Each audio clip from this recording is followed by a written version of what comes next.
Il se rendit d'abord seul au lieu où ce premier Jean lui avait administré le rite d'entrer dans sa communauté. Il l'avait lavé. C'est là que Jésus s'était séparé des prêtres et du respect des mots qu'ils professaient avec leur fanatique vigilance. Il reconnut le lieu précis de la berge, désormais désertée.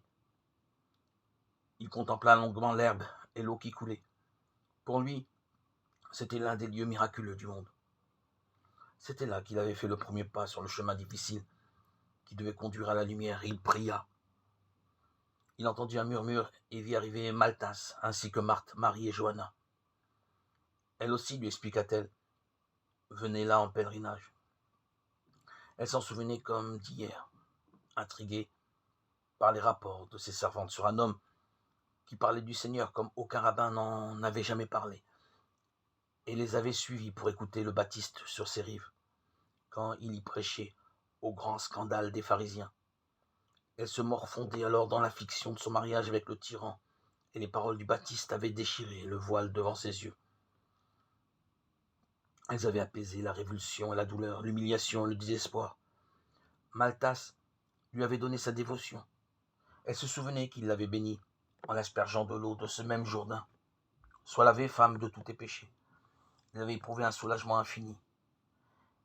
Elle avait alors appris à prier. Puis l'horreur avait de nouveau frappé.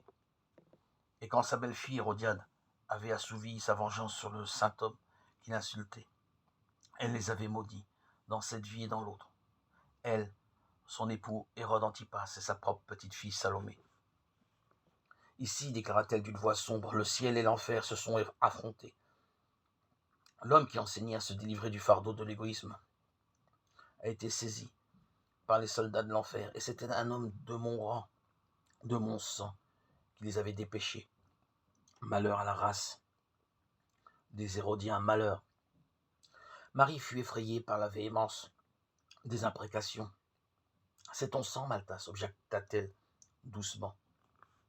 Justement, mes malédictions seront doubles, répondit la vieille femme, levant les bras au ciel. Femme, si le ciel avait été plus clément avec moi, c'est toi qui serais de bon sang, et je mourrais heureuse, au lieu de me morfondre dans la honte et la colère. Toi, une femme, tu es venue me chercher pour que nous arrachions aux ténèbres l'homme qui nous purifiera tous. Paix, Maltas, lui dit Jésus. Les mères ne porteront pas la faute des fils, et les fils ne porteront pas celle de leur père. Ton cœur est généreux, ne le souille pas par la haine. Le Seigneur prendra soin de ceux qui ont péché contre l'esprit. Elle pleura. Je n'ai vécu que pour t'entendre. Les disciples aussi les rejoignirent, et derrière eux les zélotes. Venez, leur dit Jésus, c'est ici qu'on m'a lavé. Du péché originel, dit Pierre. Maintenant, je vous ai moi aussi lavé, rétorqua Jésus. Songez que la boue la plus infâme ne vous salira plus si vous gardez dans vos cœurs la lumière du Seigneur.